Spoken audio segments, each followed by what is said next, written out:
not so much ah, more like a ah, but maybe like a but not like a you know. So. Welcome to Behind the Sins, presented by CinemaSins. Welcome to Behind the Sins, a weekly look at everything going on inside the world of CinemaSins. I'm Aaron Dicer, and I'm joined as always by Jonathan Watkins. Hello, hello. And Danae Hughes. I'm holding an eyeball toy. We write for CinemaSins and TV Sins and do various other things inside the CinemaSins universe as well. Do clarify for those who aren't watching, because you could be interpreted as saying an eyeball toy, meaning like a toy for your eyeball, right? Or a toy that looks like an eyeball. It is the latter. I don't think there's a person alive that would think you meant a toy for your eyeball. I'm just saying it could be interpreted that way. It doesn't matter the percentage of people who would think it was one or the other. Like a contact, is that a toy for an eyeball? I mean, like, what would that even be? Like a pair of like gimmick glasses or something. Someone might call an eyeball toy, or something like that. No one does that. No, you're right. No, you're right. Listen, Eddie Watts. You are correct. You are absolutely correct. I love how in the live comments someone says, I don't think there's a bingo square for that. Knows too well. We need to change. Oh my God, that's amazing. Before we get into the rest of the show, just a heads up, we're streamlining SinSide Scoop a little, so it sounds a little bit different to you. You know that's what we're doing. We wanted to kind of give an emphasis on the behind the scenes although part Danae and I do not understand what Aaron wants to do, so we could screw this up. This wasn't my idea. Yeah. This was not my idea. Aaron this came from Danae. Hey guys, we're going to streamline some stuff and we're going to turn it all into a musical. You know how it seems what every TV show has like that musical episode? Mm-hmm. Should we do that for BTS? All did. Sure, absolutely. At some point in time? Like, can you imagine? Like, that should be a requirement. If you get to like 4 seasons, you have to do one. Yeah. Because can you imagine like a Law and Order SVU musical episode? That would be amazing. Awesome. But when would we get to 4 seasons for the podcast? Like, is that 400 episodes? Is every season 100? 4 years. Oh, okay. So if you're not doing episodes. like actual seasons, then like annual seasons makes sense. Okay. Some podcasts do seasons, and those podcasts are smart because they take time off. Yeah, you're not wrong. You're not wrong. As we got ourselves into one of those weekly podcasts. Got to do it every week. We accidentaled our way here. Hey, before we get on to the show, I just wanted to remind everybody that the best way for BTS to grow in audience is for you to share it with your friends. So if you know somebody else who loves CinemaSins and might be interested in how the sauce is made, that sounds so disgusting. Sausage? That's what I meant. Please let them know that they can listen to the show for free on any podcast player. We've really loved. The audience has always been so supportive from the very beginning, from our very first poll up until, right now, we just have such a great fan base. Your tweets are awesome. All of your Patreon, interactions are awesome. And we're excited to see the show continue to grow. And the way that it does that is by you telling someone. So I thought maybe I would just ask to see if you have told a friend about this show today. And if you haven't, you still have a few hours until the end of the day. So. And now, Dicer, Danae, and Jay Watt, the B-team troop, it is time for the SinSide Scoop. Nice. How's that? It's BTS the musical. What's he building in there? I've got a secret. Pay no attention to that man behind the curtain. This is the true story. We're going to take a look at the videos of the week, process of sinning them, go to the writers themselves and say, hey, what do you remember about this one? We'll kick it off with the Haribo USA Gold Gummy Bears Boardroom video. That is a lot of words. That really is a lot of words. Do people know Haribo as gummy bears, or do you have to then like clarify, the gummy bears? Like, I'm curious about this because they're a very prominent brand, but like I didn't know if that was like people know about them. I always thought of Haribo because it's gold bears, right? And so I actually thought I didn't realize gummy bears was like just the term for the type of candy. Like I thought there was actually a company that made gummy bears. Probably Like that is, was I would think. maybe, but I don't know. Haribo, because when I was watching the video, I was a little confused that we kept calling them gummy bears because I've always thought of them as gold bears. But they do say gold gummy bears or whatever, you know, and so that's what I learned this week. This one is the commercial where they are in the boardroom talking like children. Is this a newer commercial? It's fairly recent. Listen, I I got skipped, and I have things to say about gummy bears. So I'm just going to say did my skip. We're just opinions. having a conversation today. Oh, I thought Nobody we were skipped going you. into our sins. I felt the vibe switch. No. I misunderstood your cue. I thought we were hearing from the writer first. I'm Yeah, very that's right. confused Jeremy about this gets whole first new thoughts thing. on this one. That's right. So God. I have thoughts on gummy bears. Gummy well, that's fine. bears. Go with your thoughts on gummy bears bouncing then. Here and there and everywhere. High adventure that's beyond. Share. Oh wait. Oh, that's it. Is it beyond? This It is is. the- That I think makes Both. sense. I think it's both. It's truly is the Beyond musical compare. episode. Yeah. I They had quick tunnels, man. I wanted quick tunnels when I was a kid so bad. okay, so I'll talk about the commercial and then I won't go back and share my thoughts on Haribo, whatever. These grown ass adults start eating gummy bears and suddenly they are talking like kids. Next thing you know, they're all also acting like kids. I'm surprised the commercial doesn't end with them picking gnats out of each other's hair and flinging their poo. How did we Did get they divert to chimpanzees? Yeah. Like, He says, this commercial makes me irate. And the biggest sin is that they are all drinking water. And then there's like several exclamation points. Here's a fun behind the scenes story. Chris emails me before he narrates this to ask about the sin where I imply that different colored gummy bears are not different flavors because he thought the different colors did have different flavors. And they do, at least with Haribo. yeah. I don't know how to say it. But I had never known that about the brand and had never tasted any difference between the different colors of gummy candies my whole life. I thought they all tasted the same. So I start asking friends, my wife. I get nearly 50-50 responses. Nice.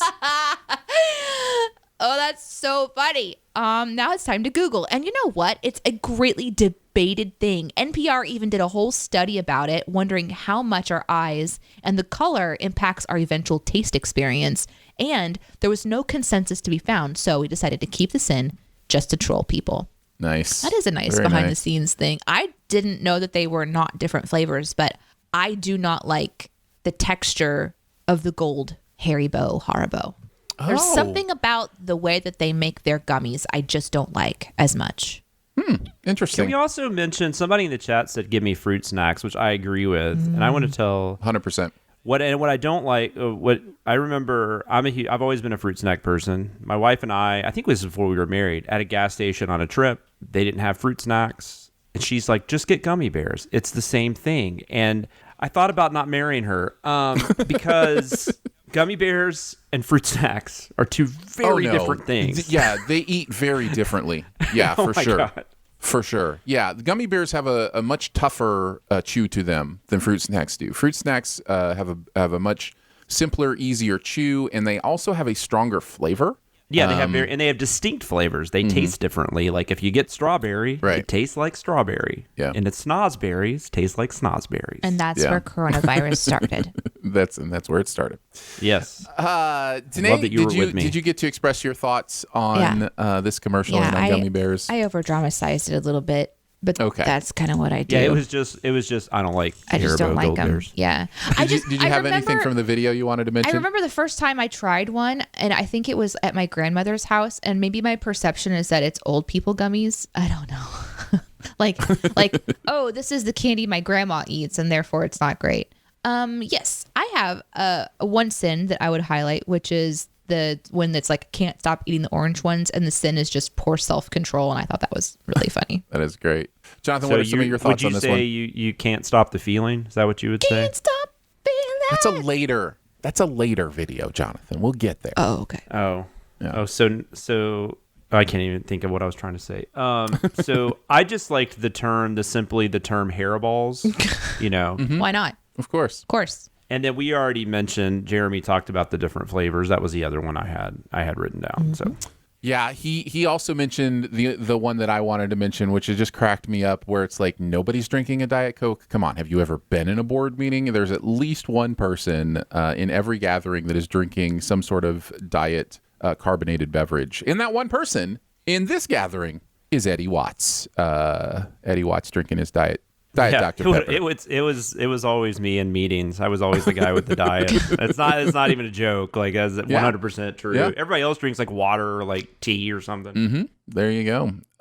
Yeah, I loved it. I thought it was great. All right, let's move on to TV Sins. We'll kick it off with some more SpongeBob. I think this may be the last of our big like SpongeBob rush that we did when we were kind of doing some behind the scenes stuff. Didn't we intend to release even more back to back, but then other stuff was like, let's do this one instead. So they're kind of like sure. So when this released, I saw a comment somewhere. I don't remember where it was. It's like, there are current shows. Yeah. It's like, have you been watching? Like, what's fun? We do those too. I still love the comment section of the SpongeBob episodes though so much because there's such a huge fan base of nostalgia for this show. And it always shocks me when somebody talks about how a particular episode impacted them. Like this one's one that was kind of more intense because there's like a murder situation. So, like as a child, you're watching SpongeBob try to cover up this potential murder and bury someone. And there's like, some violence in it that you might not expect. And then another one that I remember people being like, this episode scared the shit out of me was the one where they go down into like the really deep layer and they're missing the bus over and over again. I can't remember the name of that one, but it had this like ominous thing that kept kind of coming at them, and the comments were just filled with adults who as a child were traumatized by SpongeBob. And I love those comments, and not because I like people's trauma, but just like them finding each other in the chat, like in the comment section, like me too, oh god. And so it's kind of happening with Nasty Patty a little bit, which is interesting to me. The SpongeBob episodes, by the way, are I was just looking at this yesterday, easily the most loved episodes we do. Is if you look at the like percentage of people hitting like versus dislike. Wow, even more than Rick and Morty. Yeah, the like dislike ratio on SpongeBob's are like 98, 99%. Wow. Almost every one. That's so cool. You never get that. That's awesome. So yeah, it's I think people really do enjoy them. Did we? Because we did these a while back because we were trying to like have some just have content, whatever. We don't need to get into all that, but. Did we release this one knowing there was a new SpongeBob show premiering this week? I'm just discovering this right now. We did no idea. I had like no idea. Paramount Plus. I think it's this week. It's on Paramount Plus. It's like Camp Coral. It's about like SpongeBob as a kid, I think. Oh my gosh. Well, we have to send that. That's amazing. Like, why wouldn't we do that? Yeah, look it up. Look it up, Jay Watt. In this episode, there is a health inspector coming to inspect Krusty Krab, and there is a moment of a news position that says that there's an imposter. They assume that the health inspector at the Krusty Krab, is an imposter, and so they decide to serve him a disgusting, nasty Krabby Patty, which they think in turn kills him. And so then they're trying Mr. Krabs and SpongeBob are trying to bury the body, and it's just this tension building kind of episode. I had such a fun time sitting this one. I love it when this happens, when it's like the skies open and just this the sins are presented to you. Yeah, it was just like I was in the zone. I got to sin like uvulas in fish, and everything was coming to me. Food chonk came back up. Like, it was great. I hate it when food chunks come back up. Oh, that's true. It's a difficult That's thing. kind of a strange one. Danae and I'll just say Danae and Jonathan wrote on this one. So Danae, you can kind of continue on with your thoughts. It's funny because just before the show, Jonathan was reminding me that I wrote so much on this one, and there are weeks when we have heavier writing schedules, and so I reached out to Jonathan to say, hey, just to let you know, I have a lot to pull from on this one. So if you need to have like a more of a mindless approach to this particular script, I had totally forgotten that happened. But in reading the script back, I was like, this is a fun one. And I know you're looking something up, Jonathan. Did you find it? Yeah, no, I don't know. I'm confused. IMDb says it premiered on March 4th, but I think it's like this week. But maybe like but anyways, it is. It is called Camp Coral. It's this early SpongeBob years. It's on Paramount Plus, but also on July 9th, the Patrick Star Show premiered as well. Oh, so dear. there's 2. Okay. Yeah. We should keep those in mind. We should. I really enjoyed the lead-in is wash your hands. This is when Mr. Krabs is kind of freaking out about the health inspector showing up, and he's just barking orders at SpongeBob and says, wash your hands, clean the floors, change your underwear. And the sin is, but in reverse order, right? Which I like because then people kind of have to pause and then think about it and then continue. And I don't get to experience those very often.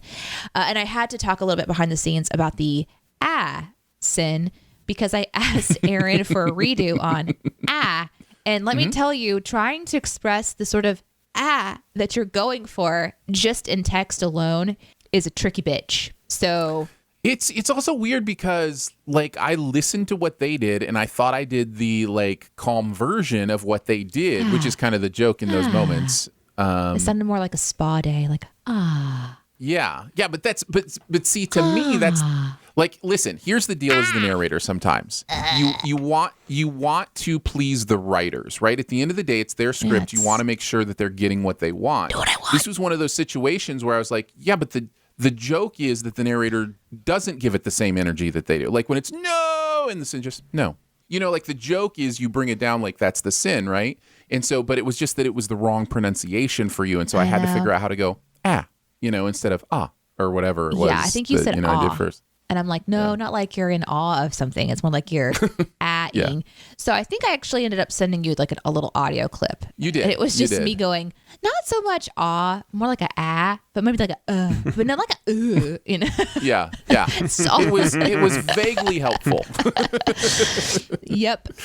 Jonathan, what are some of your thoughts from this process? No, yeah, I mean, Danae wrote most of this. I mean, like she already said. You wrote a ton in this. No, I wrote a decent amount. It was one of those crazy stretches. Every now and then we'll get like where one of us has like 8 scripts due in like 12 days. I mean, it's just, and especially at this time because we were working ahead, we were trying to help ourselves out. So Danae had just came to me and said, "Hey, I actually got like a decent amount here. So if you want to fill in the gaps or whatever." But no, I wrote like 12 or 13, which I mean for like a 10-minute episode, I mean that's fine. But it's more than one per minute. The one sin that stuck out to me was I wrote this sin where they says like mop it up or something like that, and then the sin is I think you're getting yourself confused with Mop Bob String Pants. They would simply wipe off the counter with you and potentially make creative use of your many holes. And then I left a comment after I wrote that says I know this is fucked up. And Danae still left it in, which I appreciated. There you go. I wanted her aware. I knew how sick I was being in my mind. You guys definitely mentioned the ones that I wanted to talk about. I love the food chonk. The comments love the food chonk. Chonk is king. Anytime chonk, you want to bring the chonk back. What a great word. It's just a great word. Chonk chonk. Yes. And then I laughed out loud at human teeth, tongue, and uvula in a fish. And it was just it's worded really nicely. So yeah. All right, let's move on to a modern day show. By the way, Ted Lasso, with the new season coming back this week, we send the pilot episode of Ted Lasso. This was myself, Danae, and Ian writing on this one, as far as main writers go. Did Ian have any thoughts from behind the scenes of Ted Lasso? Yeah, he said this one has been in the bag for what feels like months, but I remember when Danae asked me something like, "Hey, you're British, want to write on something soccer related?" He says, "I hate soccer so much, like a lot, like more than stubbing my toe after flinching from biting my tongue in reaction to hitting my funny bone. But I surprisingly loved the first episode of Ted Lasso. I think it does a great job of incorporating some of our classically sarcastic, dry British humor with a good old underdog / fish out of water story." That's kind of his general thoughts. Yeah, I think to be fair, it wasn't just that it was about soccer / football. No. It takes place completely in the UK. Exactly. So like his perspective would be very beneficial. It was one of those things where we were looking ahead on the schedule and we're looking at Ted Lasso, and I was assigned as one of the writers, went to go just look what it was about, realized that it was happening in the UK. I was like, how do we not ask this person to be a part of it? Because if there are certain things that only a local person would know, this is this is when they have a chance to shine. But it turns out I'm the one that wrote the T-sin rather. So he must have just kind of oopsied his way. I'm kidding. That's a great sin, by the way. I don't know. I didn't know the writers yet. And I had no idea where they were from or anything. Yeah. So I just like, man, you guys did a lot of research. Because I shadowed the script. Yeah, that was actually something that he talked about too when we get into the sins part. I just have to say, I really it's all together. So if he has other stuff to say. Oh, okay. Yeah, you can go into that. Okay, I'll just sip over into that. We don't know what we're doing here. You weren't good at explaining this. I'm sorry. No, it's fine. It's fine. I just forgot. He says, interesting since despite not being a soccer fan, I had a hunch that the stereotypical black and white soccer ball hadn't been in service for quite some time. And I was right. It took about 30 minutes of research to get some consistent dates, but it was totally worth it to prove that Ted Lasso's kid is a moron. Kids. That's fascinating, though. They don't use that soccer ball anymore, at all. Isn't it such an interesting thing? It's just like it's just visually is such a It's from our representation. childhood. It's just the soccer ball from our childhood. It was changed a long time ago. Yeah. I mean, I've watched parts of soccer games here too, and I guess I just assumed. I guess I wasn't really paying that close attention to the ball, which the camera. It's typically a little farther away anyway. So yeah. If you just Google search soccer ball, then you'll see that's fascinating. You'll see the one that we think is normal. But anyways, he did some research to keep changing. I don't know. He goes on. I also love the fantastic coincidence that Anthony Head's character, the cheating husband, was called Rupert in this, and Buffy the Vampire Slayer, leading to a great shared universe thought experiment. I, of course, loved that my voice got to briefly appear in this video. That was a really fun idea that I think worked really well. Apparently, this narrator has a super shady browser history that I somehow have gained access to. I will sell this access to the highest bidder. Find me on Twitter. Nice. I liked Ted Lasso. I didn't expect to like Ted Lasso, but I liked Ted Lasso. I didn't go back and dip in for watching episode 2 or anything like that. But there's something about the endearment of a genuine character, or a character at least that appears to be very genuine and just kind of like that Mr. Rogers vibe. Wearing your heart on your sleeve person. Yeah.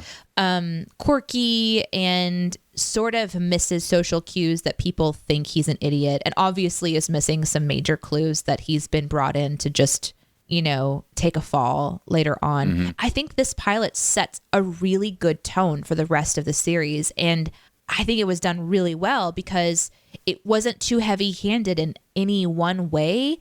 Yeah. So they introduced a lot of characters, in one episode, and a lot of big themes, but just a little bit at a time, enough to where it's not shoving everything down your throat as to what to expect. So it kind of has a confidence that I really liked. And there's something about the woman lead character, who I can't think of her name right now, but she was just she drew me into her whole world, even though she's... Are you talking about the owner? Yeah, the owner woman. That is Hannah Waddingham. This was the first time I had watched Ted Lasso. I now have an insane crush on her. She's... Rebecca in the show, yeah. She is... She just has this really powerful presence, both in her dress, with this sort of really high class business dress, and how she speaks so demandingly. And even though it's clear by the end of the pilot that she's nefarious, there's something about the way that she is portraying this character that I was really interested in. So pair that with Ted, who I'm also interested in and kind of rooting for in this way. It's definitely something I would watch. If my husband was like, hey, let's sit down and watch something, I think we'd watch Ted Lasso. Yeah, I liked it, man. I haven't gone off and watched the other episodes, and I should repeat. Insane crush. That sounded creepy. I just she we get it. I crushed on her. Yeah, I she's taller. She's authoritative. I just it's cool. I love the hell out of this. I'm gonna definitely at some point watch the rest of it. I just it's on the list. Jason Sudeikis, I don't think I've seen him like this. He's always kind of smarmy and kind of the smart ass, and this one was different, and I really, there's a depth to it. Well, first it seems sort of superficial and silly and comedic, but then you realize by the end of the first episode there's a heartbreak and a depth there, and they didn't need to play into that too much. And like his sidekick person that's with him also seems interesting. Yeah, he's great. Sins that I really enjoyed was the if I don't hear silence, I'm going to start punching dicks. This was coming from one of the players who is kind of a jerk. Yeah. And then the sin is, if silence is your goal, I wouldn't recommend starting your beating in the pelvic area. Speaking of which, beating in the pelvic area is exactly why they've which there's like in this running jokes within. And then there was this really funny thing. So Ian wrote a GIF joke because there is a lead in about pronouncing the word GIF, and it's kind of this funny kind of moment on screen. And then I think Aaron wrote the one that actually made it into the final script. And I remember it was like two opposing opinions. I think Ian wanted to write a sin that sort of poked fun of Aaron, like Aaron, not the narrator, but Aaron the writer, and Aaron the writer's hatred of the mispronunciation of the word GIF. And so to have both of you writing on one script, going at this from two different angles. And I remember Ian writing to me after he saw the final, and he's like, damn it. Yeah, Aaron wrote the better sin there. Like he really wanted his to be in there, but and God bless him for getting it right, was just, it was perfect and fun. God bless them for getting it right. Yes. Yeah. Well, and that was the thing with that sin. It still makes fun of the narrator. It was perfect. You know, because it's like he's saying one thing, but his words are making the opposite point. Yeah. You know, like so. It was a perfect play. And I will say on a video we'll talk about in a few weeks that I just reviewed yesterday, the narrator now is not even explaining that he's going to say something differently. He's just going to pronounce things the way he wants to, and it's going to be interesting to see that people that don't understand that those comments are going to totally be. I'm looking forward to it. Why did he say that so wrong? How did they not catch that? I love Ted Lasso. I watched the entire first season. It only gets better from the pilot. That character is one of my favorite characters ever to be in a TV show. Are you TV caught series. up? Is that right? Yeah, they just released the they second just season. dropped season 2, first 2 episodes today, so I haven't watched those. But you watched the whole first season. Gotcha. But I watched the whole first season, and I love it. I love the entire season. I love so many of the characters. The best TV shows for me are the ones where it's like, I can't wait to hang out with these people again and see what they're up to. And this is one of those shows for me where I'm like, I want to know what Ted's up to. I want to know what Coach Beard is up to, his coach buddy. I want to know what Nathan's up to. They're like third little, wheel on their tricycle. Guy? Yeah, it was the just one like, that we never remember his name. Yeah. Yes. And I don't know, because I don't know how it gets, but like at least in the pilot, like I think Danae kind of alluded to the scene where he's on the phone. Yeah, at the very end. Yeah, and it's like it's just really nice. I mean, it's sad, but it's also like, but it felt earned. We were kind of talking about this in Rick and Morty when they try to do something like that. You're just like, what? But like, does this show continue in that kind of vein? As it kind of got that drama side to it too? That's fascinating. Yeah, and it all feels great, and I just this is one of my favorite shows right now, and I'm really excited to see season 2 if they can keep it up. So, well, it's not that many episodes. I think they're only like 30 minutes. So and there's like 10 a season. So but it was it's really an easy watch. Succinctly done in 30 minutes. It seems like it was a longer pilot. I'm just thinking about all the times we've watched hour-long pilots that feel long. They should do it like this, where it's a 30-minute long experience that feels like there was a lot of content there.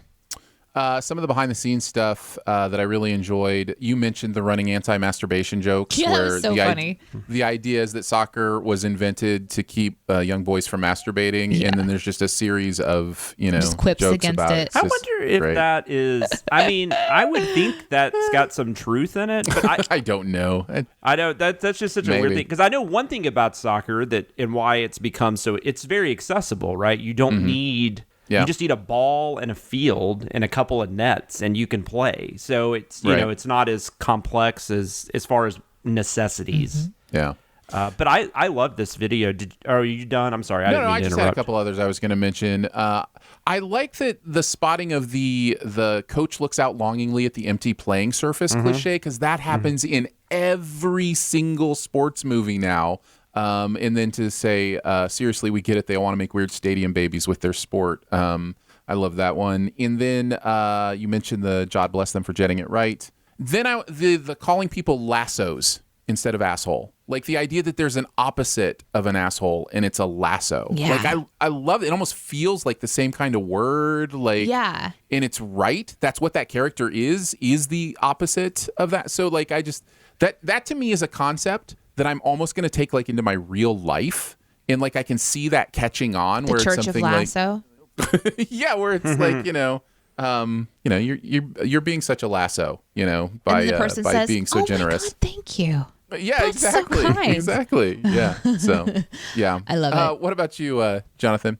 I was like the Major League comparisons with the Hannah Waddingham character were in my mind the whole time. So I was really glad you had the sin where she says, "I hope he fails miserably," and then the sin is Major Premier League. Mm-hmm. I thought that was really funny. I also liked the stuff with resume and CV, and then at the end, if you don't like it, you can shove it up your CV. Mm-hmm. And then I just enjoyed the calling the English pubs the OG YouTube's comment section. Yeah. OG YouTube comment section. Yeah, So for sure. funny. Yeah. Absolutely. All right, let's move on to music video sins. BTS Permission to Dance. I believe this was a Barrett script. Mm-hmm. Did he have anything to say about Not BTS Permission to Dance? Not this week. I'm sure it's the same thing he said about BTS in the past, which is I think he really enjoys BTS. He does. Yeah. And they have such a huge fan following. I think this is the third or fourth one that has made its way on the channel since we started doing BTS, because every time it happens, I'm like, it's us. No, it's not Yeah, us. no, it's not us. It's not us. Jonathan, why don't you start us off? Some thoughts on the video or the sins, or just some thoughts on this thing? I mean, I thought the song was okay. I didn't actually watch the video itself, like the actual music video on this one. So I don't know all of the song, but I've heard it though. My daughter's played it, but it's an okay song. I liked the sin about it being "Can't Stop the Feeling," because it feels very similar to that type of thing. And to be fair, it's not like it's not like "Can't Stop the Feeling" is original in its own right. I mean, there's been other songs like that, but Sure. The video itself, the way it felt kind of like they were trying to get everyone involved. I don't know. It did feel very similar, like they were going for that kind of vibe. So Yeah. but it's okay. It's okay. I mean, they're talented. I still think there's too many of them, but that's how they work. So that's fine. I just it's just a lot. It A is lot a of lot. people that have to sing a line, There's a lot. and you're just like, man. Did you have any sins you wanted to bring up? Yeah. Well, it was just, he goes into this whole diatribe about these two girls like sitting by themselves in a restaurant. And then like I think the lyric is something like, we had to find something else to do essentially. And then, Barrett's going on this whole thing, but why wouldn't dinner with them have been just as good? He even gives them names and stuff. And then at the end, it's just, they made paella, assholes. I thought that was great. Yeah. And then the David S. Pumpkins outtake. So good. That was the time when we danced. Dance?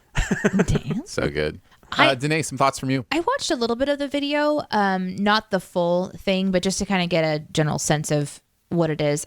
I always think that dancing bands, that where there's a lot of emphasis on the performance is really interesting to me. I think synchronicity is really fascinating to watch.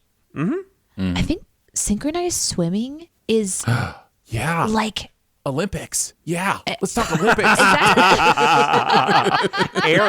Aaron mentioned the outtakes. oh my god. Is it Olympic? Is that this Olympics? Synchronized swimming is an Olympic sport. Holy shit. Now there's something it just blows my mind to try to figure out ways or the Rockettes, things like this where it's so important to have all of your movements match. So You Think You Can Dance is another one that I love watching when they really just work at getting completely in sync. So when you watch a band like BTS, that's why I like watching the music videos. And I oftentimes forget to listen to the lyrics or to pay attention to anything. I'm just watching what they're doing. I got your back. Okay, good. I didn't write down a lot of the sins. I did actually sin this in my mind as I watched it though, because they release a balloon at the very beginning, and that's really bad for the environment. Okay, so don't do that. Don't do that. I definitely sin that in my mind. That used to be a big thing. It should be churches a would big do thing. that. Yeah. Oh, God, Everybody yes. would release a balloon with a message on it. I remember doing that all the time. I'm an idiot, although I probably do know this once you tell me. Why is that bad for the environment? Just because it'll eventually pop and it'll like I mean Bird will choke on it. Balloons are they're not only are they litter because of course once they deflate then they're out there. But yeah, plastic pollution is kind of the basis of it. They make their way to waterways. They clog things up. That makes sense. Animals eat them, and of course they can't be digested, so they can actually end up killing things. So yeah, I mean, less plastic the better is the general kind of. I guess I don't know why, but I never thought of a balloon as plastic, but it totally is. Totally, so much of what we have around us is plastic. Yeah, I know. I mean, that's the thing, right? Yeah. But not, and Anyway. we don't let balloons go. God, if a balloon goes, my daughter would have cried. You know? My so God. No, okay, quick balloon story, and then I'll tell you about the sin that I wrote down that I enjoyed. My brother and I had our favorite balloon when we were little. I think I was 6 and my brother was 5, or like. Do you call it balloony? Probably. We actually buried it in the backyard once it popped. We had our own little funeral for it. We brought our toys cute. That's outside sweet. and set all the toys up, and we dug a hole and we buried the balloon. Yeah. So you probably destroyed the ground in that area for years to come. If you go back to that house, it's just this massive patch of earth that just will not grow. Anyway, there's a sin where they're walking through a laundromat and all of the dryers are filled with balloons with a blue light kind of lighting them up, and the sin is just essentially obviously sending the balloons in the wash, which is, now there's your problem right there. You have to clean a bunch of balloons. You have to put on the permanent press setting with high agitation. It's the only way to get the dirt that collects around the knot. Oh, also you have to turn the machine on. Just this was really clever and cute, and I liked it. I like that one too. I had that one written down. This song it's just a happy-go-lucky pop song, right? Like it's just, it is what it is. I have no problem with it. It's fun to listen to. It is to me kind of the essence of BTS as I understand them. And yeah, I enjoy it. I also really enjoyed the video. The one you mentioned I had written down, why don't you stop staring at random balloons and clean this pigsty up about the playground that the kids were on. Like how purposefully like the set designers were like, we're going to throw a hula hoop here and some cones over here. Yeah. And it's like that small group of children like went to all those different places to play with those toys. Like, music video doesn't know how to playground correctly. Also you mentioned also you have to turn the machine on, which is the other one. Also, you got to turn. Don't forget. Don't forget. All right, let's move into CinemaSins. We'll kick it off with Stop the feeling. G.I. Joe Retaliation.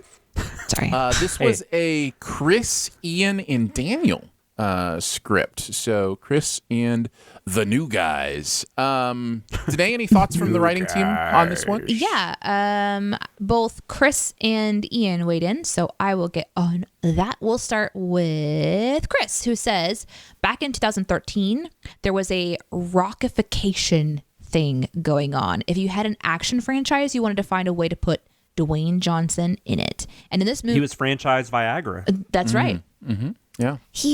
This is not what Chris said, but this is what Dwayne said. He's so charismatic. Mm-hmm. I mean, who doesn't want to watch Dwayne The Rock Johnson? Okay. I don't know, but I don't want to be their friend. I have opinions. Oh, do you? Oh, man. I changed my mind then. I want to be Jonathan's friend, even if he has opinions. No, I love Dwayne. Okay, I love Dwayne Johnson. Yeah. Chris continues by saying, and in this movie, they rockified it so much that they killed off Channing Tatum's character. This is the action movie version of Dave, where Cobra installs a lookalike president, played by Jonathan Pryce, to take a series of steps that will allow Cobra to take over the world. It involves playing chicken with the world's nuclear arsenal and leaving all the nuclear powers of the world without any weapons. I was a shadow on this one, so Ian and Daniel did most of this script while I sprinkled some in. But what's funny to me about the sequels is how they want to have some sort of continuity from the previous movie while just plain ignoring other things. This one starts off with a reference to the Nanomite Wars, even though in the first movie, not even one war got started, and the people responsible were jailed before they could do anything. And there's this odd, do I bother sending this type of thing when the movie says a character named Destro is in prison. At the end of the first movie, the character who would later be called Destro is someone named McCullen, and he is a famous entrepreneur. The Cobra commander gives him the name Destro at the very end of the movie, just before they both go to prison, and yet the powers that be have decided, quote, we have someone named Destro in our prison. Anyway, Well done, Ian and Daniel. Nice. Yeah, so the bulk of this script was Ian and Daniel, with Chris kind of overseeing it. And here are Ian's thoughts. One of the perks of writing for CinemaSins is that I get exposed to films I would have probably never watched. Did I say perks? I mean burdens. Oh, shoot. Did I say exposed? I mean forced. Admittedly, as the token Brit, I am probably not the target audience for this one, but hey, movie that does not excuse you for being the most frustratingly inconsistent, predictably macho Jonathan Pierce wasting, Ray Park squandering nonsensical one-ling steaming, flaming turd munching pile of money grubbing Hasbro bullshit I've ever seen. Wow, I should have read that before. I feel like I didn't give that justice, but we'll go with it. It was great. Oh, no, it was great. That was a lot. That was wordy. Thanks, Ian. The part that really took the biscuit for me was when Lady Jane shares her rightfully infuriating backstory of being looked down upon as a woman in the military, only to be reassured, sincerely, by Soldier Boy that her butt looks great in that dress, and she fucking smiles at him instead of pistol whipping him into the next pandemic. Sigh. No, I did not like this movie. My favorite sin that I wrote, in case you confused it with Run DMZ, it's so dumb, but I loved it. And my most interesting, I had that one. Yeah, that was really good. My most interesting was pulling apart everything in Bruce Willis's kitchen. Honestly, how does that man eat? No appliance in that kitchen was usable, and no cupboard could actually be used for the storing of foodstuffs. Even the man's wardrobes and living room units were filled with more ammo than Rambo's summer house, and he was going to turn them away. What the fuck else is waiting for? He must stock up for the reason. Sigh. I probably read some of that a little bit off, but there are Ian's thoughts. There you go. Nice. I'll go first on this one. G.I. Joe Retaliation. I saw it and it immediately left me. I was watching this video just going, oh yeah, that was this movie. And we had the same experience. I just I'm watching this video being reminded of stuff because it was such an empty movie to me. And so yeah, I love this Sins video though. I had to mention This Cock's On for some time with all the gun cocking was so good. I loved it's almost like The Rock wrote it and everyone else was Vin Diesel. Like the idea that The Rock, wanted to separate himself from Fast and Furious, because he doesn't like Vin Diesel or whatever. And so he took it out here. Just, I don't know. That made me giggle quite a lot. I liked the word protocolas. Nice portmanteau with the idea of like whether somebody says pop or soda, which we've talked about before on this show between the three of us. And the sin is so right that if the president started changing how he referred to carbonated beverages, there would be many, many people who would notice that because people talk about that. That is a thing people somehow care about, like the GIF Remember GIF war. pre-social media when Dan Quayle misspelled potato? This is pre-social media. Yeah. Well, and you could not just go spelled it differently. Anywhere. Huh? Technically, he spelled it a correct way. It's just a different correct way. Yeah, I said that incorrectly myself. Yeah. But I just think about that like whenever something like this comes up, and I'm like, absolutely, there's no way. People would know. I loved in case you confused it with the last time you confused it. Oh my God, I love that one. Yeah, when they repeated the Tokyo. It's so funny. Japan or whatever. It's so very funny. That might be my all-time favorite, not to be confused with ever. Yeah. It's so clever. How have I never thought of that? I hate both of you. Well, it could have been any of the three. We don't know. And I also love you. That's true. Brilliant. That was probably Chris. Brilliant pun with Hasbros. Had to put a shine a light on that. Just brilliant wordplay. And then all the Angry Birds stuff, where I think one of the sins finishes, you barely killed one pig with that weak sauce. Just the idea that the narrator was well aware of Angry Birds and the boomerang pig and all that stuff.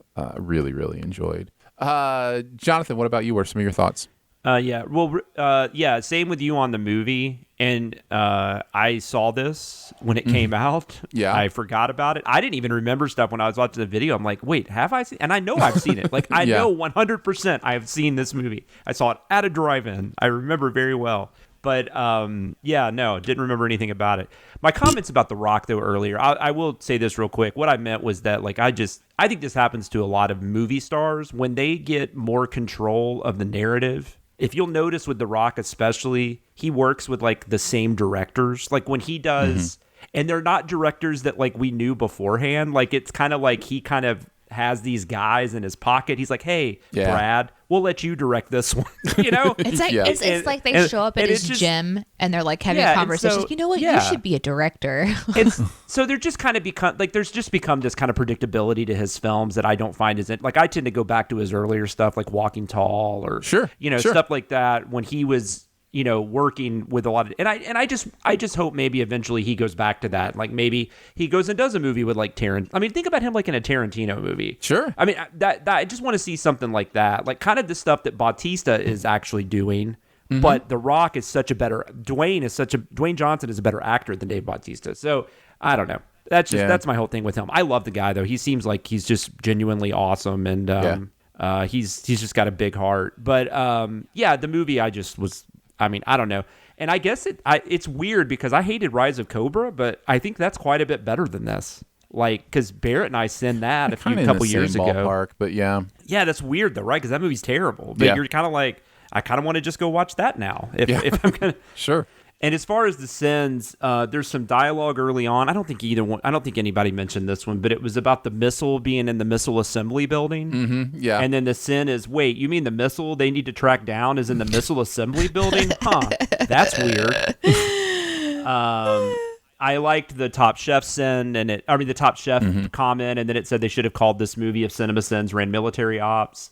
There's that crazy Snake Eyes getting in on the latest internet craze, avalanching when he was like going down the mountain. So good. And then I have to tell you, I almost like peed myself yesterday when I was watching this and the Neil deGrasse Tyson outtake, the neom.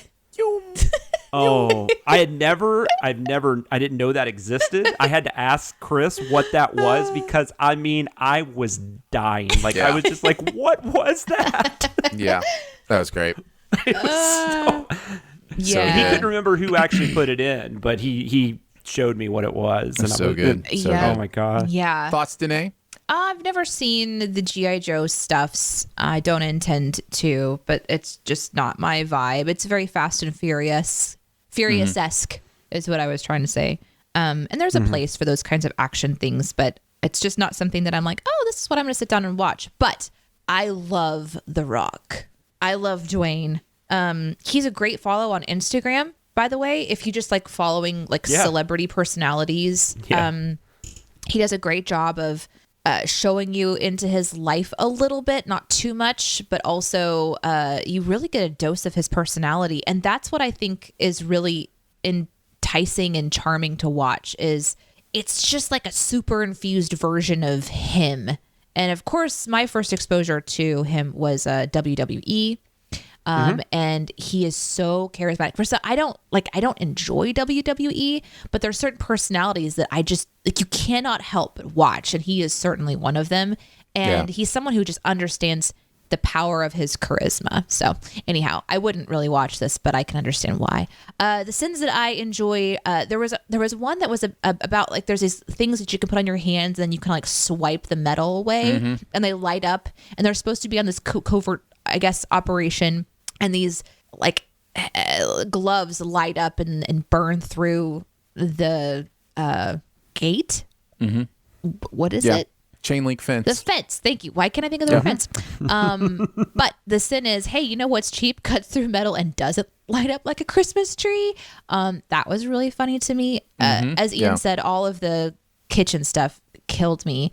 And then the 1776 pin code being put into like the wall to unset the alarm on the house, and the sin's like, yes, 1776, the year that Edward Gibbon published his seminal work, The Decline and Fall of the Roman Empire. It's just great. It had a lot of really fun little clever winks and nods all through it, so it was great script. Awesome stuff. It was a great didn't script. That one I really loved it. That's weird. Didn't that one also end that way or something? Like or that's odd or something. I don't know. It was really There was only one, that's weird. But it was really well. I like that scene a lot. It was very well crafted. It's good stuff. All right, let's move on to Lady in the Water. This was an OG writer script. Jeremy and Chris tackling this M. Night Shyamalan. No, real quick. This, if I remember correctly, in past talks, Danae, this is like a favorite of yours, right? So I have seen this movie, and I did love it a ton. Yeah. And You've never watched it again? I don't. Yeah, I think I've only watched it a couple of times. In rewatching it through the Sins video lens, there's gonna be some new takeaways and some things. But there is something about the fantastical stories that I'm always gonna really enjoy, even though they fall apart when you start to pick at the seams. And I don't know. I really enjoyed this, but I remember when it came out, so many people did not. That it's one of those experiences where you just don't talk about it. For me, this is how I handle it. The conversation comes up. Oh, did you see Lady in the Water? Yeah, fuck that movie. And I'm like, I just gotta excuse myself. I've read it's been a while, so I don't remember the specific critics, but I remember there was a critic screening of this, like at the studio or whatever, and it's like all these different critics wrote these stories about how everybody turned on the film. Yeah. And it was like this insane thing that happened. Well, of course they did. It's about how terrible they are. I know. But there's a fascinating. I wish I could find like a link to some of those articles because it was pretty fascinating at the time. Should we get Jeremy and Chris's? Yes, but when you're not, sure, whatever. I'll get to them in a second. Breaking Who the cares? rules. Yeah, exactly. It's the first time we're trying to do something new. Let's just break the rules already. I just have to say, there's something about watching this movie having no understanding of how stories are supposed to be written and the subversive text underneath it and what it's trying to say. Just watching it, and that's how I enjoed this movie. Now that I'm like, that is the point of the movie. I'm sorry, really you're egging me into this. I love Lady in the Water, and I think people misunderstand the movie so much. But and I loved the little switches, with all the characters coming together at the very end. I loved it. I thought it was incredibly fun, and there is something like about the storytelling and sitting in moments for a long time. It just, for me, it puts you more in the moment, and it became more and more serious. Whereas the Sins video, I was like, wow, yeah, this is so easy to just pick apart because it is, anyways. Let's get Jeremy and Chris's thoughts, then we'll talk more on it. Okay, you can read them today. Okay. Oh, just kidding. I'm just kidding. Okay. I don't think that they included you. Jeremy says, Lady in the Water is awful. It's like school. Only the subject is more boring than geology. Everyone in this movie just throws up exposition on screen all movie long. One scene has dude jumping in the pool. Other than that, literally nothing actually happens on screen. It's all told to you. It's all narrated in your face because you like narration. It's a bad movie, and it should feel very bad. Here is M. Night saying, critics are so wrong and artists are so fucking important. I'm gonna make a whole movie about that. And he ends up proving the critics right and making the universe's best evidence that not all artists are important. It's absolutely baffling how insulting he has become from reality. Insulated, not insulting. Insulated he has become from reality. No content, not content to just cameo in his movies anymore. Here he makes himself the literal savior of humanity, whose art will inspire future leaders. I mean, goddamn. He could have filmed himself on a cross in a Jesus costume, rapping about twist endings, and it would have been less self-indulgent and self-serving. Favorite sins? I love the ones Chris wrote when the teen neighbor girl's ass is on screen. Introduction by S. It's a very weirdly lurid shot for M. Night, and I was happy Chris called it out so bluntly. I also wrote a few sins about how busy the apartment pool is, and then later how every single tenant shows up to the pool party. I've lived in a lot of apartment complexes with pools, and clearly M. Night has not. I also enjoyed writing that sin where M. Night and Freddy Rodriguez have the fictional casting conversation about how useless Freddy's character is. God, I hate this movie. See, this is why I don't talk about the things I like, guys. It's okay to have different opinions. I disagree with a lot of the things Jeremy just said, especially about M. Night. Lady in the Waters, from Chris's perspective, he says, back in 2006, I watched this movie at my new theater in New York, doing the typical thing a crazy projectionist does at midnight. Watch a movie. Don't know if it was the atmosphere or what, but I really enjoyed it. It got horrible reviews, though. In 2021, watching it for Sin's purposes, you see this movie as a way for M. Night Shyamalan to exorcise his demons/critics. Early on, he was tapped as the next Spielberg. He did The Sixth Sense, Unbreakable, and Signs, all big hits. Then he does The Village, which sucked ass. I think he took the criticism. It was a big hit. It was. I act as if I know. I don't. I just want to. I just want to get that off my chest. It was a hit. It was definitely a hit. I think he took the criticism of that movie to heart and decided to package a whole film around it, claiming that this was some bedtime story he used to hear. It's hard to watch as the lady in the water, subtly named Story, finds the person she needs to find most, a writer who's going to write an important work. The writer is played by M. Night Shyamalan himself. The critic is played by Bob Balaban. I might have said that wrong. And he might be the best thing about it. But as a true target of this movie, he's a pompous ass. He hasn't written anything in years, which is a criticism akin to, he's just some guy in his parents' basement being a troll. At one point, Paul Giamatti, Yeah, that's right. asked him for advice because, as a critic, surely he knows what's important to a story, and Giamatti is looking for characters at this apartment complex that fit some sort of archetype that will help him lead Story to the end of the story. Of course, everything the critic tells him is wrong. At one point, Jeffrey Wright says something to the effect of, how can someone be so pompous as to be able to know what characters are going to do? It's no surprise that the critic gets ripped to shreds by the movie's biggest antagonist, the Scrunt, who sneaks into the apartment building later for no apparent reason except for the movie to kill a guy. Except for the movie to kill this guy.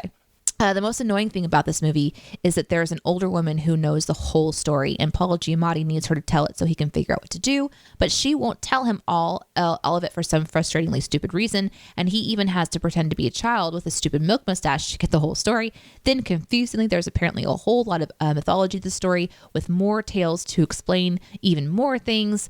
I just wondered why, A, she couldn't tell him the whole story, and B, why he couldn't just find all this stuff on the internet, since it's clearly a story that's been well known, at least by some cultures. So we see Giamatti ask her for more story, and he always gets like a couple of paragraphs, but never the full thing until later. And M. Night apparently doesn't want you to think too deeply about that because he's weaving his own bullshit story on top of that. And that is the end of their thoughts on Lady in the Water. I find it interesting that any movie makes people that angry, but I've always, this one's fascinated me. I've only seen it the one time. I saw it in the theater. I thought it was fine. I didn't love it, but I was like, yeah, that's fine. I mean, that seems like that's reasonable. That's a decent movie. And then after I saw all the hate geared towards it, I've kind of just never watched it again because I'll just have that opinion. Because this happened with The Happening too. I saw The Happening in the theater and I didn't really like it, but I was just like, yeah, that was, I kind of had an entertaining time at the movies. And then I watched it again like a year later. I'm like, oh no, that movie's not very good. So I'm going to leave Lady in the Water in my mind as a decent movie. Yeah. What are some of your sins? Oh, for me, so I really liked the thing at the beginning where it said "War upon war" played out as there were no guides to listen to, and then the sin is if you have to tell me a story before you can tell me a story, I don't want to hear your story. I thought that was really funny. Yeah. We've already mentioned the character introduction by Ass. That might have been one of my favorites. The dialogue in the movie is Mr. Heap is a player. And the sin is, I could see Mr. Heap in the act of sexual intercourse, and I wouldn't come to that conclusion. It's so funny. Oh my god! And then just everything about the Freddy Rodriguez character only exercising on one side of his body, like all that stuff, just had me dying. So I love this video. This video is great, and I can definitely see why people don't like it, but I don't know. It's a movie. I don't know. I think it's weird if somebody made a movie about like CinemaSins writers for some reason and like made fun of us, I wouldn't be offended. I would just be like, that's cool, whatever. Yeah. Yeah. So there exists on the internet a commentary to this movie with Danae, myself, and another friend, friend of the show, Josh Child, because Danae loved this movie. I might need to watch this movie again. Is this still available? Yeah, this is on YouTube. So basically, you fire up the YouTube video while firing up the movie, and then you watch along. We talk. Yeah. Oh, I already got my Beyond the Sims for next week. Oh no. So anyhow, we've kind of been through this a little bit, but I think the things that people hate about this movie are intentional. Many of them are. I'm not saying all of them are. Certainly, it's not like M. Night is, a genius all the time, but he's smart enough to understand what he's doing here.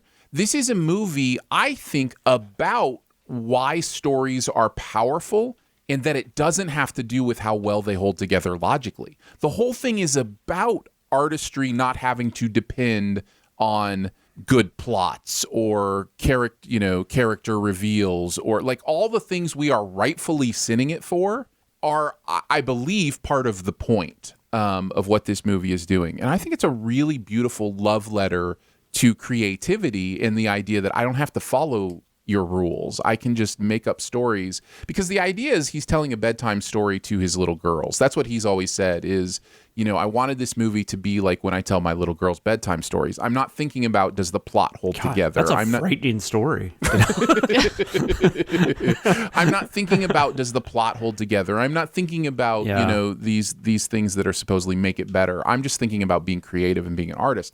And Danae, I think that's why it appeals to you so much, because you love that part of storytelling where it's just like this world that I'm going to be in. And, so I do think a lot of that is intentional, and it's why I give this movie a lot of grace. Yeah, and I wonder if just in the grand scheme of things, maybe there's a better movie in there. Like maybe he just didn't, cook it long enough. I don't know. I mean, I haven't seen it since it came out, so it's hard for me to comment on that. But just watching the Sins video, I don't know. I have a feeling there's like an insanely good movie in here, and he had a lot of cool ideas, which is why I always like him. Even when he misses, he always swings, and there's something about that I have to respect. Well, and that's why people love it's a love it or hate Except it for Last kind of thing. Airbender. Well, even that's a big swing. It's it's terrible. Like, I mean, in my opinion, it's terrible. And I think The Happening is a bad movie that I can kind of defend on some level, but it's pretty bad. But Lady in the Water, I think it's good. I think it's the movie he intended to make. I wonder if I would like to see The Happening if they recast Wahlberg and Deschanel, because I'm just curious. Like, I'm not saying they're terrible. I think it could be the script, but yeah. I kind of want to see that movie, like with two different actors in the roles and see how it plays. I loved the where it's making fun of critics, and then the narrator's like, well, critics are important because they have to bring up how scenes that don't contain lap dances should contain that them. one. Like, that was so funny. It's an interesting thing because we don't usually use that sin anymore, so it's kind of like a wink and nod back to a sin that we've essentially retired. And people want us to say it. They wanted to see it, in the Sins videos, but we're kind of like, that one just doesn't age very well. We're not really it's not like one of our go-tos, that's for sure.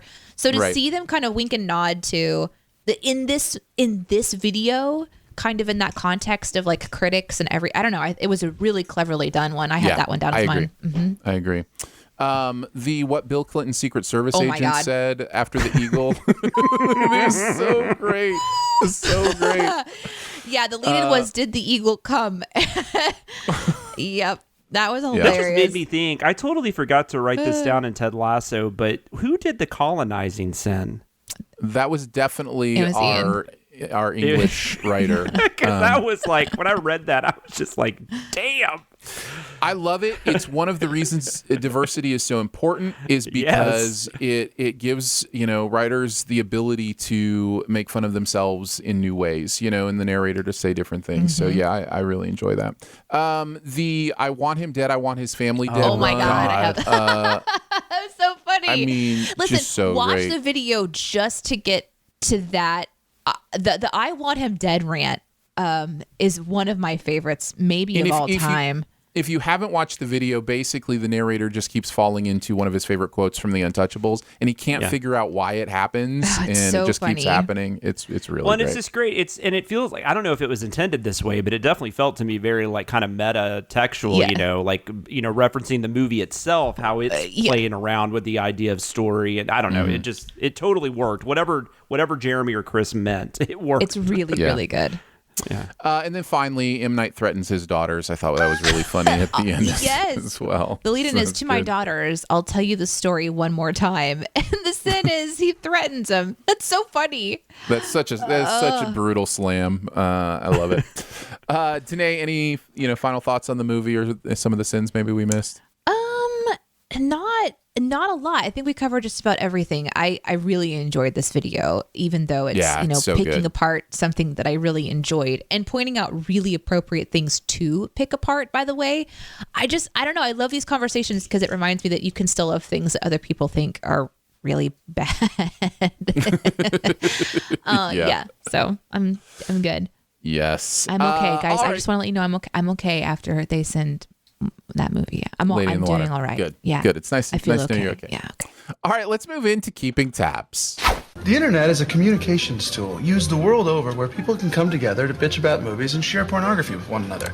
Oh, jeez. This is the most public yet of my many humiliations. We're going to take a look at some other stuff from behind the scenes that we have kept track of during the process of writing. So let's do it. Who wants to go first? I really don't have much. I wrote on Ted Lasso and I wrote on SpongeBob. I didn't have to do too much in regards to that, though. So I don't really have a lot, unfortunately, Pass. this week. Danae has I'll a pass. Yeah. Danae passes. I have something non-Slack related, so that's Okay. interesting. Maybe Does it have people to were do hoping with- it was Slack Does related. it have I to don't do know. with medicine cabinets? No, it doesn't. No. In SpongeBob, which is the only thing I wrote on. I mean, I didn't really do anything with this. Well, no, we did have a sin about it raining underwater, like that was mentioned in the sin, and.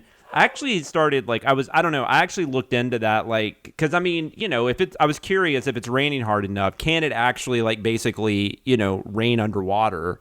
And it can't. And in fact, I came, well, I mean, it No, doesn't. I know. Yeah, I know. Yeah, I don't mean that to sound like I'm dumb. I'm not. I just was curious about the effects of if you were underwater, it was raining. Yep. But I came across this random thing about is it Roatan? Oh yeah, the Roatan. How they have a lot of their tourist stuff is scuba diving, and there's a huge rainy season in Roatan. So, but they never stop. But it's not like monsoons. It's just hard rain constantly. It's Monlaters.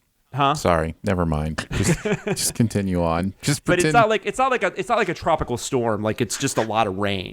So people don't want to be on the beaches, obviously. So they basically they have a huge scuba diving industry because no matter how hard it's raining, they never shut that down. Right. And people can go scuba diving. And some people even write about how they think it's almost cooler because the initial, when you go under, it's a little murky because the rain's hitting the water, but then it actually clears it up underneath. So when you go underneath all that, you can even see more stuff, which I thought was kind of interesting. And then I also just ran, and then because of that, I came across this where you can actually have rivers underwater, which I never knew. We talked about it in one of the SpongeBobs about the Did we? lake. Yeah. Oh, okay. I guess I you missed- can I have forgot about other that. bodies of water underwater because of difference in density and salinity and those kind of things. Yeah. But there's I saw pictures of where there's these running rivers, where stuff is settled and all that stuff. And it's really fascinating if you want to Google that. But then I started thinking about, well, we've seen this, with the ocean and I still don't know that you could have a beach underwater like that. Well, But you could call it a beach. You could call it one. that's true. That's true. You could. But I don't know. I just did a lot of underwater research. That's really the underwater only exploration. thing I looked into. Yeah. So. Yeah, I did enjoy that people were sitting choking on the fly, but not the fact that there's a I love fly that. underwater. Yes. Yes. It is the joy guys. of sinning the show. It's just crazy. It's just crazy. Yeah. The only thing I had from behind my process this week was in writing Ted Lasso, which was the only one I think I was on this week. with Ian. I love his script notes sometimes. Like in the we have a narrator section in our scripts where you can write notes to the narrator. And giving them essentially like prompts of things. Yeah, like pronunciations, prompts. Do this Kinda one like a this a 7-year-old. Sarcastic. Yeah, exactly. Mm-hmm. In Ian's prompts include things like in all caps, facts from England and stuff like that. Yeah, that was so funny. was the one where it was the lead in for the facts from England. There was at the very end of the episode, he kind of goes. Ted Lasso goes to his hotel room, and there's like a welcome basket that has a whole bunch of very England-esque things in it. Mm-hmm. And one of them is something called a pot noodle. Mm-hmm. And apparently there are good ones and bad ones. Mm-hmm. And one of the bad ones is like the mushroom pot noodle. It's not very good. So this is why I bring it up. Because it's very interesting that the ones he writes facts from England on is also the one he got taken to task for on Twitter. Somebody was like, that's actually chicken flavored pot noodle. No. Now they went back and forth. It's chicken and mushroom flavored. Okay. So he was like, I think Ian basically used the GIF where it's like, I am technically correct. My favorite kind of correct. Yes. It's still mushroom flavored, but primarily chicken and mushroom is what that one is. But anyhow, hilarious. I just thought it was funny that he said facts from England, and it's like somebody on the internet was like, no, not really. It's funny that he would say the narrator instruction is facts from England. It's like that gives you the confidence to deliver the sin. I have it on good authority that gifting a mushroom flavored pot noodle is an ancient classical British tradition, which can be roughly interpreted as "fuck you" and the Yankee horse you rode in on. It's a great sin. It's an absolutely great sin. Mm-hmm. So, yeah. Oh my God. There you go. It's amazing. All right, let's move on to the comment section. I want to know what you're thinking. I appreciate your honesty. You're a real straight shooter. You are the ones who are the ball lickers. We're just going to take a look at some of your feedback from the week. Can be from the comments from the videos, from Discord, from Twitter, anywhere you interact with us. Today, why don't you kick us off? What's your favorite comments? Okay, I'm super ready. Look at me go to the comment section. I did have the fly one for SpongeBob from Scarf Fox and Friends. There were 330 likes when I saw the comment, and there was like 7 or 8 people underneath that were joining in on the us not seeing the fly being underwater. I laughed really hard when I saw this. So I'll skip over that one and I'll go to Skyland Springers that says about the same video, SpongeBob. In this video, we point out how bad it is to put money in your mouth. And Skyland Springer says, TV Sins, never put money in your mouth. Me, currently sucking on a coin while saying that. Why would you suck on a coin? Why would you do that? There are other things you can put in your mouth than a coin.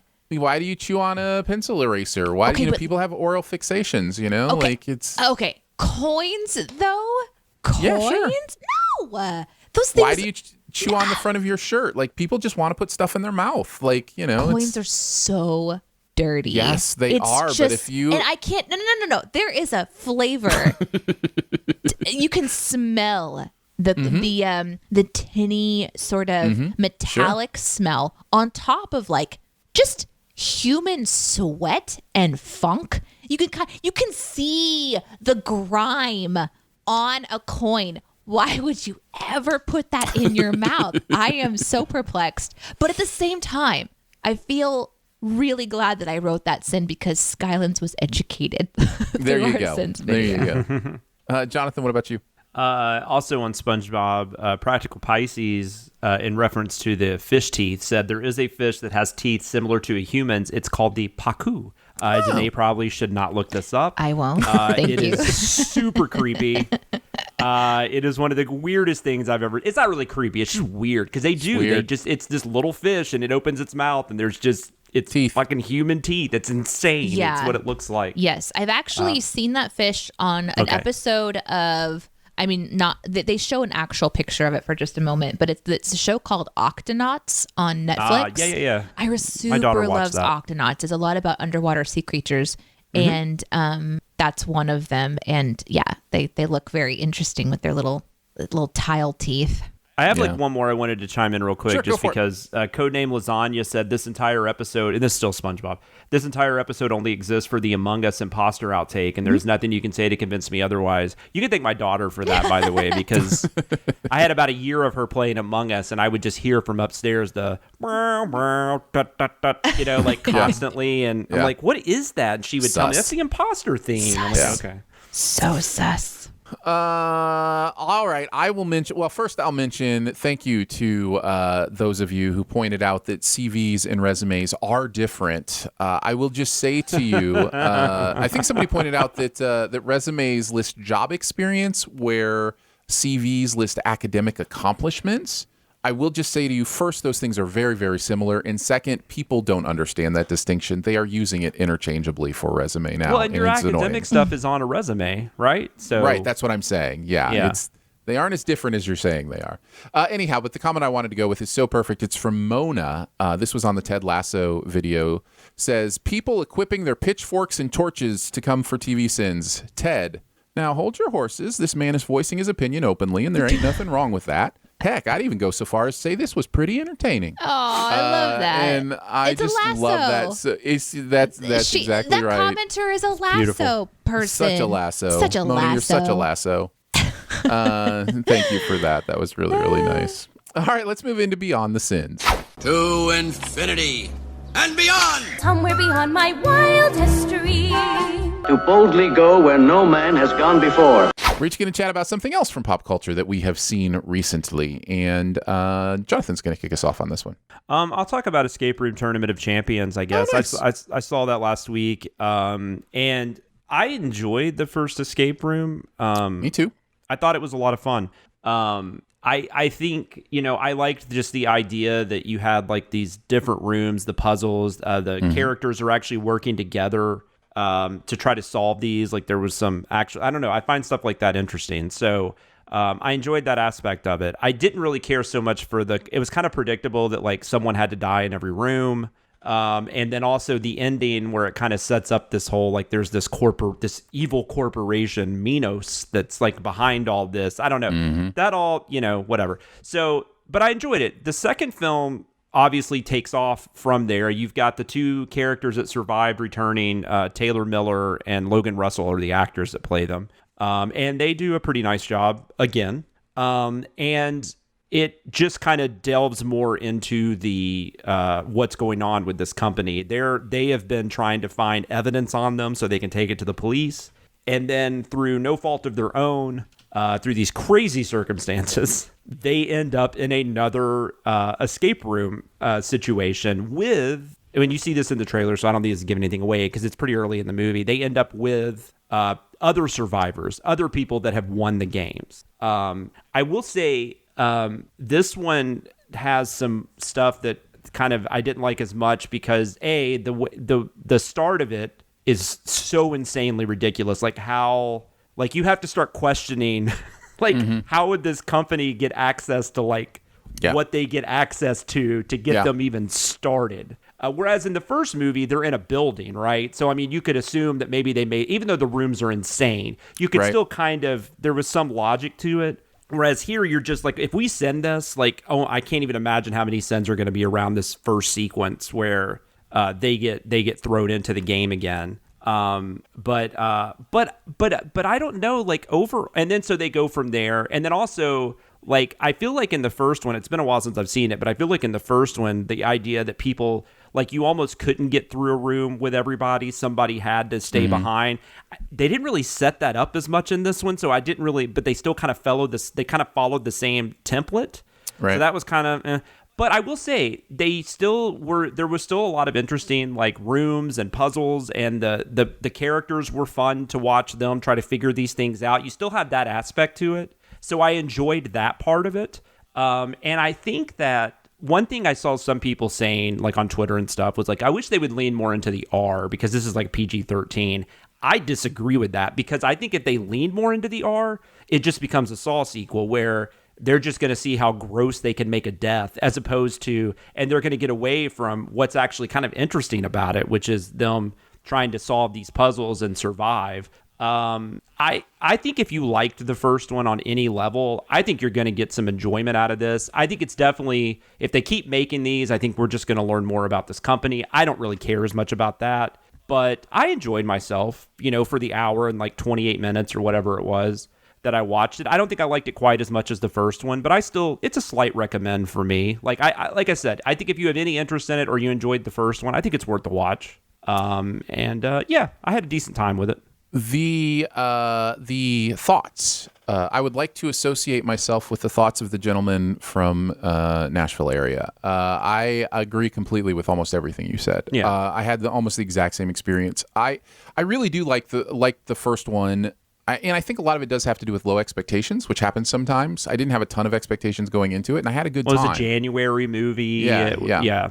I was really disappointed in this one in many ways. Not the rooms, though. The rooms are better than the first one. Like, the escape room stuff is better in the second one than in the first one, in my opinion. But the plot stuff and the character stuff is, in my opinion, worse and more forced. Like, for me, this is a movie that never lives up to its promise, right? Escape Room Tournament of Champions. It is not interested in actually being a Tournament of Champions. It is interested in telling you more about the characters you already know from the first one. It's not interested in its new characters. It's not interested in delivering anything new in that way. And that was kind of a bummer to me. I would rather they have had a completely new cast with a completely new theme and do that for a couple movies, and then do actual Tournament of Champions with like the survivors from the first three movies. Like, that to me is more fun and more interesting. I just didn't find the plot stuff in this one and the character stuff is interesting. I think you're onto something there. Well, and the other thing is, once they said, they kind of skated around, like, we never really found out how those other people won. No. And I wanted to know. Of course. That would have actually been interesting. Of I mean, that course. one woman makes kind of like a joking comment, like, "Oh yeah, they just put me in an Uber and sent me on my way." But I was like, no, like, how did you win? Like, what, how did you win? And then they didn't let them win. They were trying to get to kill them in the first one. And no, there's kind of this thing. This kind of like thing with like slasher films. A lot of people I've seen mention this where they would think it was cool. Like, let's say like Friday the 13th. Like, you actually had a Friday the 13th movie where all the final people like come together, like all the final girls and men and stuff. Yeah, or final girls. Yeah, they all come together, and then they're being, they're trying to find, maybe they're like, fuck all this. This is ridiculous. We got to go get Jason and kill him, and take our lives back. And that's kind of a narrative going on in horror fiction now. There's these books that are being written about what happens to the final girls. That's kind of the same thing you're talking about here. Like, if they could have set up a few of these and then had like, I think that would have been fascinating. Yeah, or at least better than this. But I still like by the way.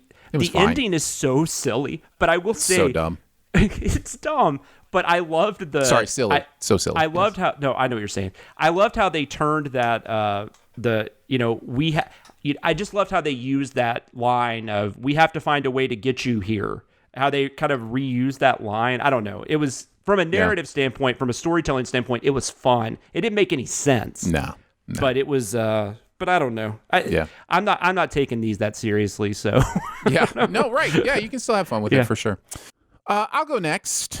I checked out the first couple episodes of White Lotus on HBO.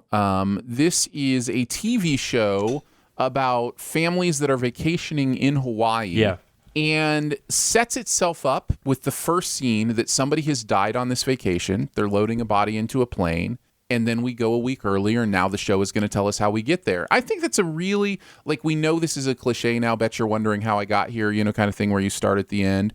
But to me, this is a piece of information we need to kind of, work our way through the mystery of what's going to happen. This is a little bit boring, if I'm being honest, but it is full of the kind of character work that I find engaging. Like, there's a lot of white privilege stuff here that is really appropriately brutal and interesting to me, where it's like, just the things they're complaining about or the situations they're in, specifically rich white privilege. There's a lot of that kind of stuff that this is exploring. And I'm interested. I am still in. Like, after the first 2 episodes, the episodes are about an hour each, so it's not like a quick, 30-minute kind of watch like we've talked about.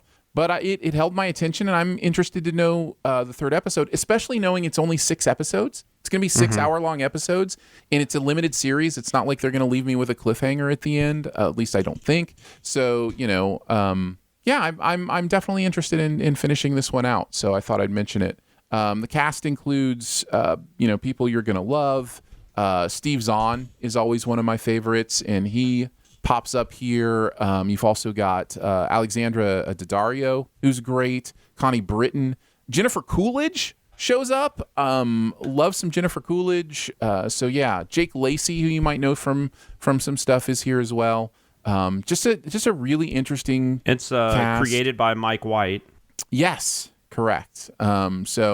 Anyhow, White Lotus on HBO Max. I am still interested. This isn't like I loved it so much, can't wait. This was interesting, and I'm interested to see where it goes. And I like these I haven't people, started it yet, but it's on my radar. I typically will watch anything Mike White's involved with. Just not that I like everything he does, but and if people don't know that, he wrote School of Rock, and I don't know. He's done a bunch of stuff. He was on Amazing Race. With his dad. Yeah. That is true. He was, indeed. Yeah.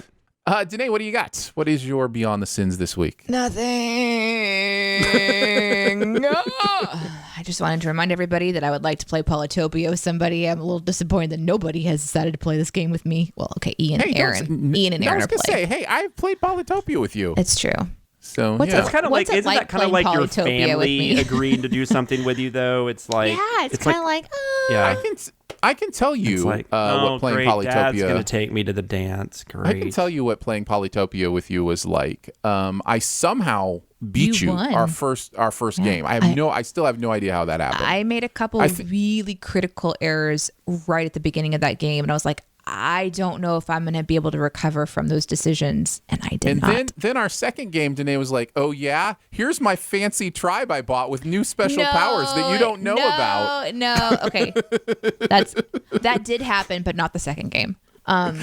We have to establish some baseline rules. I have access to all of the tribes, and so I need to make sure that if you decide to start a game with me on Polytopia, again, my username to play on mobile is Quacker Punch.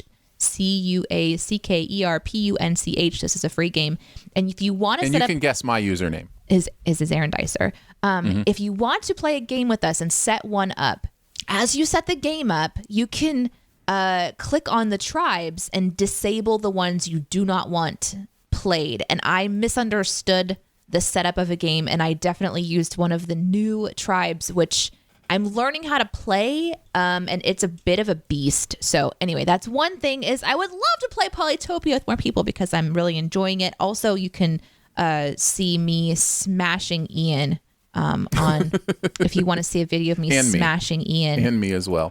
We played live, and I put it up on my YouTube channel, so you guys can find that there. And then also, I just wanted to give an update for those who are playing Zentrist and sending me your high scores. You have a new score to beat. It is 11,635. Funny thing of note, I was going to talk about this as my Beyond the Sins today, just kind of a reminder. I love playing games with you guys. And then I saw Ian jump into our live chat and brag about beating my high score, and then he left. So he's not actually here to be stomped, but just know, Ian, sorry, I am still in the lead. If he listens, you know, that's you never know when somebody's going to. You never know when somebody's going to say something about you that it impacts you or something, and you don't listen, to that podcast, and so you have no idea what was said. You never know when something like that might happen. He was in the chat earlier, but he said he was going to see Old. But back to Polytopia. Just before we move on, I do want to let you guys know you can set up the games to be where each person has up to 6 days to complete their turn. So it's not something where you have to be fully present and able to game all at once. You can kind of have some time. There are also ones that you have to play within a certain number of minutes. So just kind of look at the descriptions, and if you want to invite myself and Aaron to play, Ian is also on Polytopia. His username, I believe, is just the same as his Twitter handle. And I'm sure it would be fun to set up all kinds of games. So it's just a fun way for us to do stuff together. Okay, that's all. There you go. That is Polytopia on your local app store. Again. Or Zentrist, again.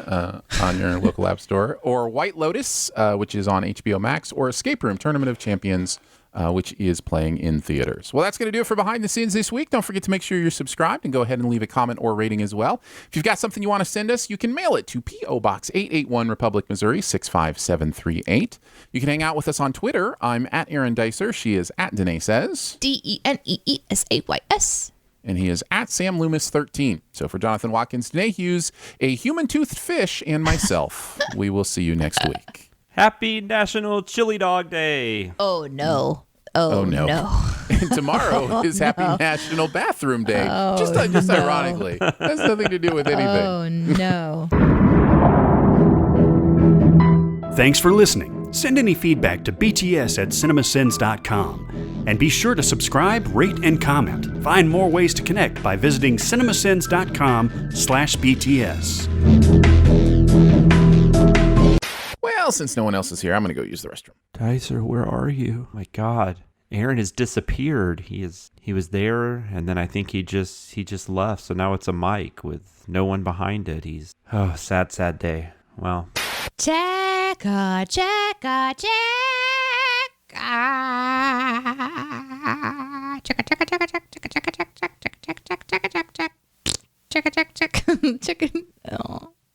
just wanted to let you know that I logged in on a different browser, so I have no authority. I'm not. Oh. So do you want me to go to the other browser where I can actually? No. Okay. No. Go ahead and stay on the one where you have less authority. Dude, if I hadn't showered, my hair would be like this on the side. Really? Oh, I want to see that. No, you're never going to see that. That's why I showered before the show. No. Patreon stretch goals. What happened, Aaron? Are you okay? Just not trusting my mic right now. It's on there okay. Got a little wobbly. It's going to be great. Like, Aaron's just going to be talking in mid-sentence. That thing's going to drop. It's happened before. It's happened. I want it to happen. It happened during the radio show once. I'm willing it. I caught it and kept talking. Do you remember this, Danae? Oh, yeah. I actually think I caught it on video. Did you? Maybe you Or did. right after it happened, because you were holding it and you just kept going. It was We just insane. kept going. I just caught it and then just kept talking, like holding it and talking into it. Huge surprise, but I will react to that. No. Do you guys watch the Olympics? Like when the Olympics come on, does it lock you in? Sometimes. I know like for it you does it me? does. It does. I do not watch the Olympics. It does for me. It just, for whatever reason, I think it's just that whole competition, like, you know, anytime I get to watch somebody like at the apex of what they do, whether it's, I'm trying to think of the things I've watched this week already, even though the Olympics technically hasn't had its opening ceremonies until tonight. Like I watched women's softball. I watched USA Canada women's softball and was just enthralled in it. I watched single rowing, and it's just the male single row, and it's just these guys just rowing boats, and I'm just like, this is amazing. I can't wait to see who wins. I'm just like, what is wrong with me? What is that part of me? There's nothing wrong with you. A lot of people are like that. A lot of people that don't, because I was curious if Danae liked it, because I know a lot of people like that don't pay attention to sports that watch the Olympics. There's something about it, it's a different thing, but I've just never gotten into it. I don't have a good reason. And you know, if there's like some stories pop up, you know, like I watched Phelps, you know, that year. Yeah, the big stuff, I mean, there were certain things, but like I don't like go, oh, I'm so happy the Olympics are on. I'm going to spend the next 2 weeks just, you know, diving in. Pun intended. Danae, is there any sport that you get into? No, I'm a boring person. That doesn't make you boring. It does. You do other stuff. Yeah. What if D&D was an Olympic sport? I don't think it would be. Not competitive enough? I don't know. No, it's like in games like that, I mean, it would be people that would be able to research the most interesting way to create the most stacked badass character that can do everything, you know, known to man. And sometimes that's not fun to watch, because it's fun to watch a normal character try to do extraordinary things rather than this character that can, like, you know, create snow. I don't know what I'm saying. It's hard for me because we just amplify the number one position so much. And I get really tied into that. I get tied into where it's like, we're so focused on gold. We're so focused on one. And it's like, you just look at the other people and their stories are just as important and their talents are just as impressive. It just was a millisecond off or something. Yeah, and it just feels like it's this build up to celebrating the one at the top. And I really don't like doing that, I guess. No, I agree with you. And that might actually be, and I know we don't have time to get a huge conversation about this, but I find that in college sports sometimes, college fandom, I watch my team that I enjoy, but like I stay away from discussion because I think that's weird that people are just so aggressively talking about these kids. Like professional sports, that's their jobs. Like I don't look at that as the same thing. I mean, somebody wins the championship every year, but for the most part, all those guys, they just want to do as well as they can because they need a paycheck. I mean, they want to win, but you know, I don't know, that feels different to me than the Olympics or like college sports. Yeah. So I think that's why professional sports is what I can kind of focus more on. But I almost quit watching sports entirely, and it was the first like couple years I was on social media was why, because I went all in. Like when I went in social media, I just started following everybody like involved in sports and stuff, and then I started discovering how like toxic that fandom can be, and it like made me like not even want to be a fan of the teams I had watched my whole life, just because I don't want to be associated with this guy that's, you know. Yeah. I don't know. No. But then I kind of backed off that and realized it doesn't matter. I can enjoy what I enjoy, and then, you know, they can do whatever they want to do. I think for me, competition is, I think for everyone, competition is one of those things that you have to understand what it means to you individually, like how you're built. Like, does it excite you to be the best at something or to win something? How do you balance that? How do you process that? How do you compete and at the same time understand it doesn't make me better even if I win? It just means I win. I was better in this moment. I was better on this day. Maybe I have a little more talent, whatever the case may be. It doesn't make me a better human being. It just means I won this competition. Like finding that balance, I think is so difficult because of our ego, because of that thing in us that like wants to be better than other people, which is a really weird thing. So yeah, I think how you see that, balance that, like the toxicity that you're talking about comes from that ego-driven part of it. Like we're always going to be the best. The reason I like the Olympics though is I feel like more than many other sporting events, it really is celebrating the competition itself. Like there's going to be winners, there's going to be gold medalists, but like the rowing I watched was like an early heat. It wasn't even the championship one, and I was engaged because I was like, these are the best rowers on the planet from their country. Like that's really interesting to me. And so I watch it as a competition, and I feel like if you watch the opening ceremonies or the closing ceremonies, that kind of thing, the Olympics, at least in theory, has always been about let's celebrate the idea that we can come together as a planet and have fun showing each other how good we are at stuff. I love that. I think that's really cool. I mean, I don't know. I just never got. But I get it. I get how the win-driven mentality, which by the way is you know a very American thing. You know, I mean, it's not that it doesn't exist elsewhere, but that whole idea of win at all costs. You know, second place is first loser, like all that kind of stuff. That is ground into a lot of competition here. I'm Jay Watt coming at you. I thought it was Eddie Watts. Didn't we say a while back? That's right. It was Eddie Watts. I screwed it up. I'll figure that out Eddie another Watts. time. I was thinking that when I was editing last week. Because my middle name is Edward. When you said Jonathan Edward Watkins the first, that made me think of Eddie Watts. I was like, oh yeah, I haven't called him Eddie Watts in a while. I think Nick Jagga is onto something. We should be called Eddie Watts and the B-team. Eddie Watts and the B-team coming at ya. I love it. I love it. I had a dream that I woke up with completely white hair, just like white. Ooh. I was so happy. And then I looked in the mirror and it had streaks of like fluorescent aquamarine, like just like little streaks, like through like I woke up like some sort of, I don't know. Like you were Rutger Hauer, like yeah, Blade like some Runner sort of anime character or something. I was like, what happened? Like I've been waiting to be like, you know, white hair. Thundercat. Yes. I was like, what is going on? All right, let's do this thing, shall we? Add that to the outtake.